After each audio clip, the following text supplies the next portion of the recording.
Money is currently a broken economic system. Money is the primary system that society uses to facilitate exchange. People commonly receive money for providing their labor, and we use money to pay for things like goods or services, or we might invest it into new businesses. Money is an important system for the global economy, enabling both local and international trade. Let's talk about some of the different types of money. The majority of countries across the world are currently using fiat currencies. Fiat currencies are government-issued forms of money that are not backed by any physical commodity, like gold or silver. The value of fiat currencies are based on their legal status in the country they're used, and based on people's trust in the government and central bank.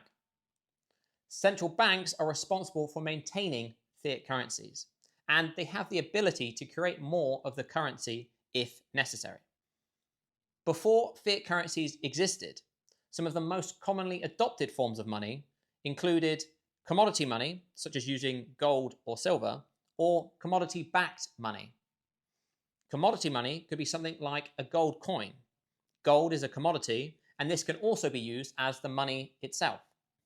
Commodity-backed money was often a paper note that people used as a currency, but the note could also be used to redeem a fixed amount of a commodity, such as gold or silver. Fiat currencies, commodity money, and commodity-backed money are all flawed systems of money, and we're going to explain why. Let's first consider a simple economy to help with thinking about how money is used. Imagine you have 50 gold coins as a supply of money. 5 people are using that money, and 5 different goods and services are being provided in the economy. The money is owned by different people in the economy, and they each use their money to buy goods and services. People receive money by providing a good or service. Let's imagine that everything stays the same. Everyone buys the same goods and services, and they do so at the same regularity.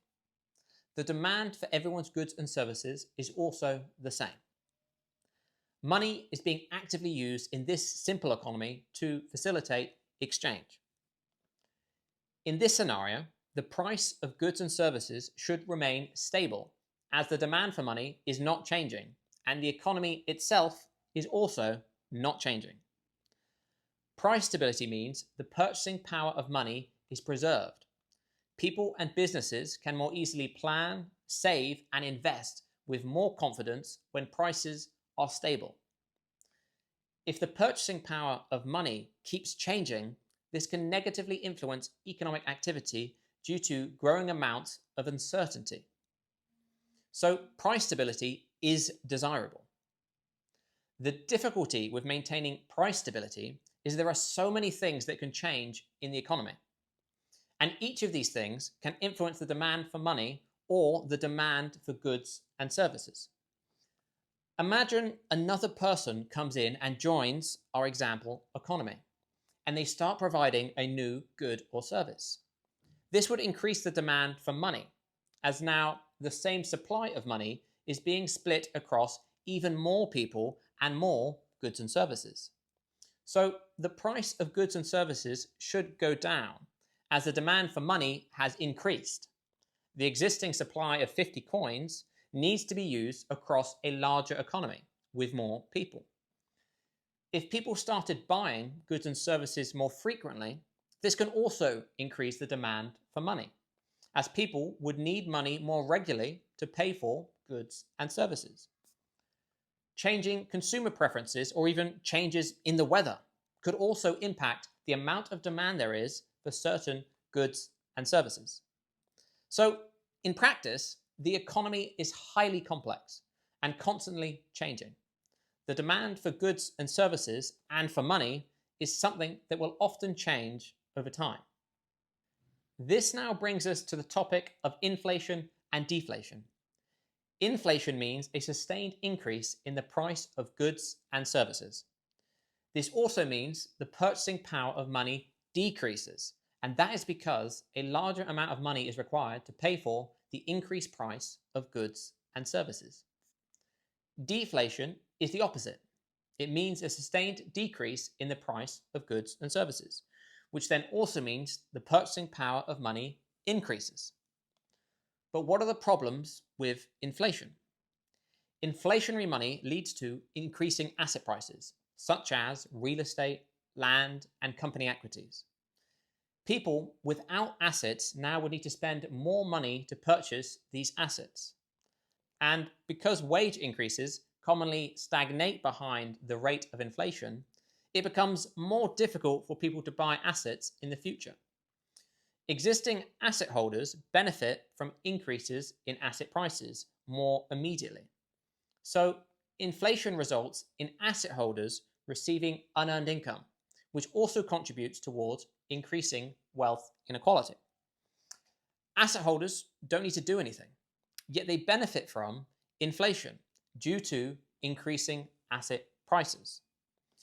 You can see the problems with inflationary money in our existing economies, where land, real estate, and company equities keep going up in price. Inflationary fiat currencies are one of the most harmful economic systems for increasing wealth inequality. Now let's consider deflation. The price of goods and services decrease and the purchasing power of money increases. A problem with deflation is it incentivizes people to store money and accumulate it. And that's because the purchasing power of deflationary money is increasing over time. Holders of deflationary money receive unearned income due to this ongoing increase in purchasing power of the money they hold. Anyone can just sit there and hold the money and do nothing, yet they are rewarded with price appreciation. This is another example of unearned income. Deflation discourages people from borrowing money as they would need to pay back the loan with money that has increased in price over time. Deflation can hinder economic activity as people become less willing to take out loans to start new business ventures due to the costs of borrowing. People also have less of an impulsion to use deflationary money productively, as they know the purchasing power will just keep increasing. They don't need to lend it out, they can store it, risk nothing, and keep on benefiting from ongoing price appreciation. Let's now apply the problems of inflation and deflation to the different types of money. For fiat currencies, most central banks have a target inflation rate of around 2%. Commercial banks can create more fiat currency due to added interest involved in lending and borrowing. If more fiat currency was needed to reach the target inflation rate, the central bank could also create more of the currency themselves. The primary justification for this approach of targeting an inflation rate is that the central banks are trying to avoid deflation and the risks around economic stagnation. Inflation also helps to create an impulsion for people to use the money they hold productively, as over time, the money will keep losing value due to inflation. We can see the problems with inflation when you look at the current adoption of fiat currencies, increasing asset prices and increasing inequality. Now let's move on to commodity money and commodity-backed money. The supply of this money is often expansionary over time, but the expansion of the money supply is limited as it's based on the availability of the commodity. For example, for gold-based commodity money, if more money was needed, you'd need to mine gold and refine it to create more gold coins as money. And this leads us to another important point, which is that if you increase the supply of money, it doesn't mean you cause inflation. The demand for money can grow at a faster rate than the expansion of the money supply. If the demand for money is growing faster than the supply of money, you should see deflation, as the price of money would increase due to the higher demand. But if the supply is increasing at a faster rate than the demand for the money, then this will result in inflation, as more money is now available for a proportionally smaller amount of demand. Commodity currencies might start out being quite inflationary when the supply is easier to expand relative to the existing supply. But as you increase the amount of the supply, it becomes harder and harder to maintain an expansion rate at a certain percentage, like 1% or 2%. And that makes sense, as if the supply is getting bigger, increasing the supply by 1% every year means you need to keep finding more of the commodity each year just to achieve the same percentage increase. So, over time, commodity money and commodity-backed money that is using something like gold can become increasingly deflationary over time. Fiat currencies have issues with inflation, and this leads to asset price increases and contributes towards increasing amounts of wealth inequality. Commodity money and commodity-backed money eventually have issues with deflation, which can cause economic stagnation. Both inflation and deflation cause unearned income. Inflation means asset holders receive unearned income due to asset price increases. And deflation means holders of money receive unearned income due to the price appreciation of the money. Inflation and deflation are both problematic. But there is another and much bigger problem with money that many people are not aware of. One of the biggest problems with all of these forms of money is that they are storable. Think about your house, car, electronics, food, etc. All of these things decay and deteriorate over time. In some cases, you can prevent this if you look after the asset by applying your labor or replacing certain parts over time. So given the choice of where to store any excess income, it makes sense for people to store it in things that don't easily decay or deteriorate over time. Storable forms of money become the ideal asset to store income over the long term. It's normal that people would want to save their income, store it, and then use it later. But there is a problem with using money as the tool for saving. Money is commonly understood to have three functions, being a medium of exchange, unit of account, and a store of value. An economist named Silvio Gesell argued that the store of value function was at odds with money also being an effective medium of exchange. More people storing money means less money is available for active circulation across the economy. If everyone needs to rely on the availability and active circulation of money for it to be a functional and reliable medium of exchange, you do not want a system where people can easily keep accumulating that money and leave it idle for long periods of time. Holders of storable money can also lend their money to someone else. These loans can, for the most part, be risk-free. The borrower can use collateral when taking out the loan. For instance, someone might use their house or gold as collateral for the loan. They might not want to sell their house or gold, but they do want to access some money in the short to medium term. The collateral could even be insured as well. What this means is if the borrower doesn't pay back the lender can be repaid by using the collateral. So the lender, in these situations, isn't risking any loss of their money. They also aren't making any active contribution with labor or capital. This is an example of unearned income. But the real issue with collateralized loans and storable money is it also enables compound interest. There is no cost to holding storable money. So if the holder of money is going to lend it out to someone else, they're going to expect more money in return as interest when the loan is repaid. Otherwise, what's the incentive for them to lend it at all? Holders of storable money can reach financial escape velocity as they can live off the interest they receive from loans, and then continue to lend out any excess income to generate even more unearned income. Storable money creates a system where money can be increasingly owned by a small number of individuals due to unearned income and compound interest. You cannot rely on the availability and active circulation of storable money when it can be increasingly owned by a small number of individuals. So, how do we solve the problems of storable money?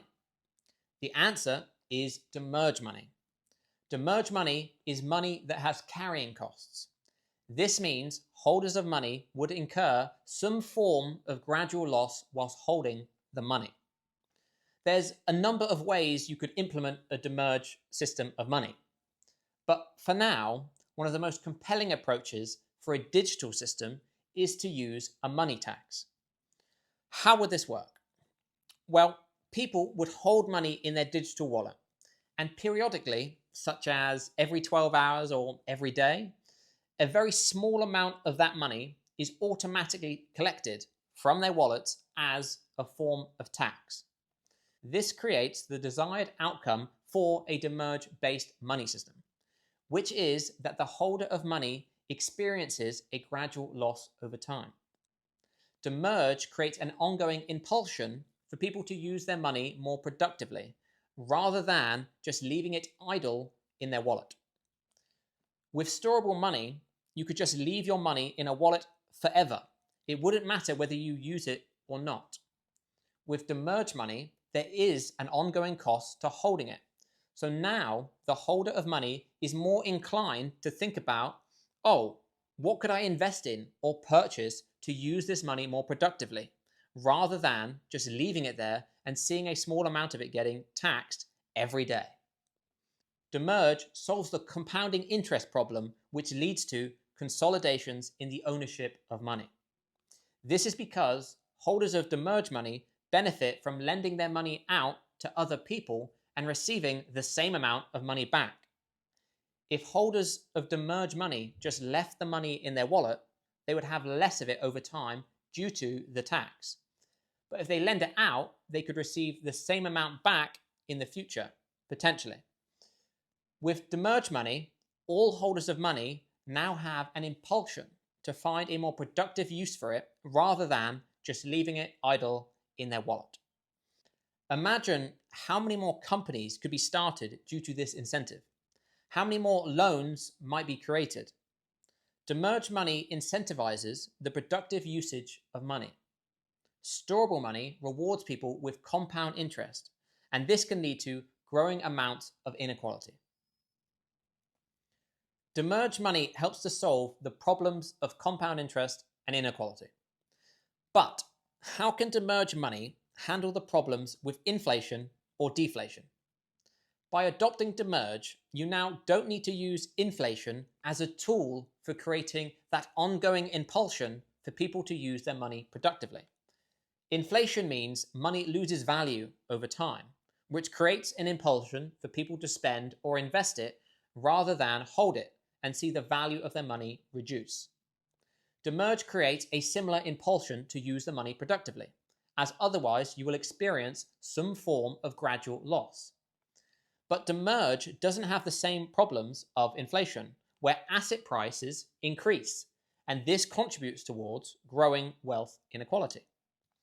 With inflation, people hold the same amount of money, but the value of money is decreasing over time. With demurrage, and when using a tax-based approach, people hold less money over time, but the value of the money could remain the same. Earlier, we talked about price stability and how difficult it can be to maintain stable prices, and that's due to an ever-changing economy. The supply of money can be changed over time to try and achieve more price stability. Though this is very difficult as there are so many things in the economy that can change the price of different goods and services, or the overall activity in the economy. But the complexities around price stability do bring us to the next important question. If it is difficult to calculate and constantly maintain stable prices, does that mean it's difficult to avoid inflation and deflation? And the answer to that is yes. It is difficult to avoid one of these outcomes due to the complexity of calculating and maintaining stable prices in very complex economies. It should be expected that money will increase or decrease in value when compared to the huge range of goods and services that it's being used for. Once you appreciate the complexity of trying to maintain stable prices, you realize it could be inevitable that you cause some amount of inflation or deflation. So, a good follow-up question to this problem is therefore, which outcome is preferable, inflation or deflation?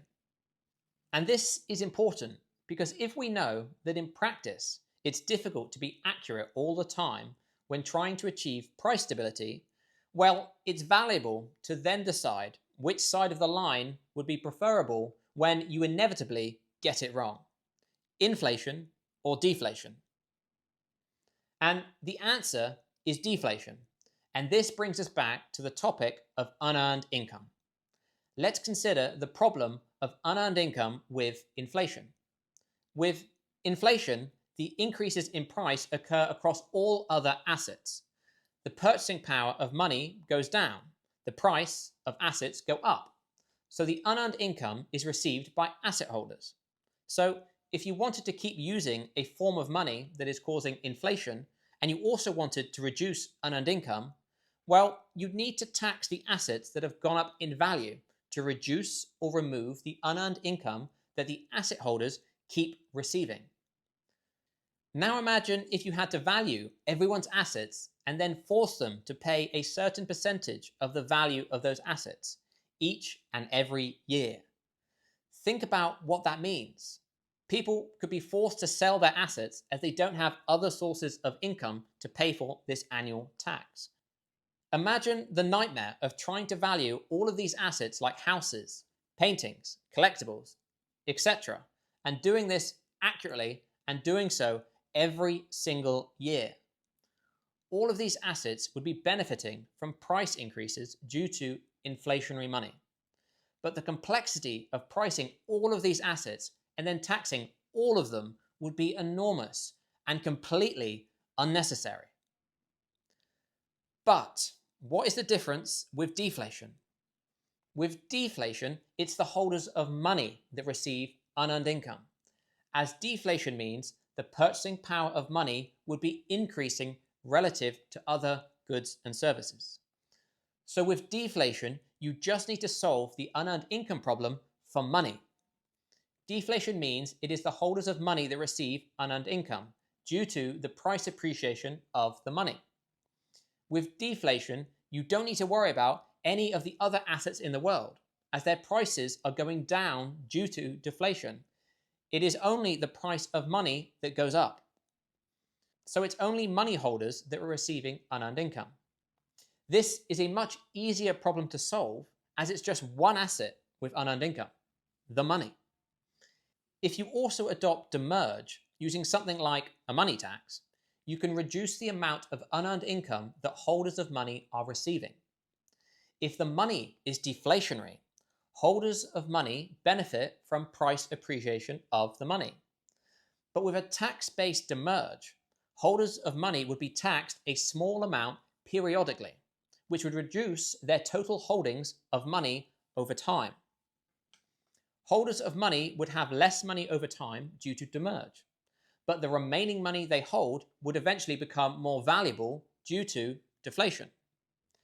Here's a simple table to illustrate what I mean. The amount of money someone holds would be reducing, but the value and purchasing power of the remaining money could be increasing. You can have some influence over the rate of deflation by adjusting the supply of the money. But it's still difficult to accurately change the supply to a specific rate of deflation due to how fast the economy can change. You do have full control over demurrage, as with a tax-based approach, you can simply adjust the rate of taxation for the money. If the price appreciation of the money is higher than the rate of loss from demurrage-based taxes, then the holder of money would have a growing amount of purchasing power every year. And that is even though they have a smaller amount of money in their wallet. And that's because deflation means the purchasing power of their remaining money has increased. Demurrage helps to counteract the problems of deflation by creating an impulsion for people to use it more productively, instead of storing it due to price appreciation. It also helps to reduce or remove an amount of unearned income that people would have received for just holding onto deflationary money. And this is thanks to the small amount of money that would be taxed. The taxation rate for the money could be adjusted to respond to any changing amounts of deflation and price appreciation of the money. Demurrage and deflationary money are highly synergistic and complementary approaches for creating a more effective system of money that can minimize the problems of unearned income. Right, let's wrap up. Inflationary money is the wrong tool for the job. It does create an impulsion for people to use money more productively, but it comes at a huge cost, which is ongoing asset price increases, which contributes towards growing wealth inequality. Storable money is also a broken economic system. It enables risk-free or very low-risk lending, generating holders of money compound interest, resulting in more inequality due to the consolidation of money ownership. Demurrage money represents a solution that fixes the problems of storable money and helps with preventing the problems around compound interest. Demurrage money that is also deflationary is another complementary approach. Together, these help to reduce the amount of unearned income that people receive, whilst also avoiding the problems of inflation. Deflationary demurrage money is the solution to fix our broken systems of inflationary storable money.